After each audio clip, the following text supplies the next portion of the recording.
it's really not clear what exactly is being addressed and what's being discussed and what the goals are for change. And as a result, there's a great deal of information asymmetry between what takes place in the discussions among all of you and what is actually in the open forum of the community.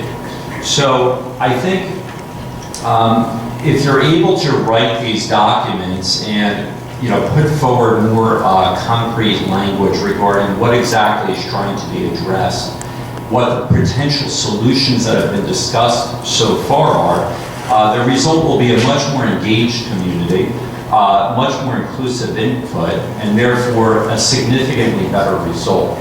I was very impressed with the vision that we came up with and recommended.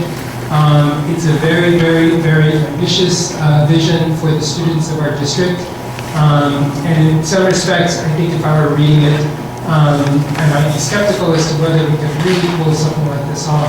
One of the things that was most heartening to me, I think, was the participation of the educators in our district in that process, because it was they who, I think, were able to articulate the ideas and how they saw it for their kids, how they already do some of these things for their kids.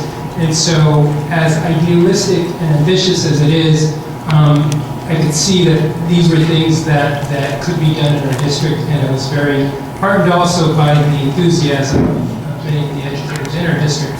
I've been a resident of Maplewood for 33 years, and I've worn many hats. I'm here tonight as just a regular citizen who was fortunate enough to be a part of this strategic planning process. I was one of 22 people, and you can imagine, having been here 33 years and having had 2 daughters and a granddaughter go through the system, I've seen a lot. I've sat in many of these planning sessions, but this was a little different, and I just want to bring that to your attention.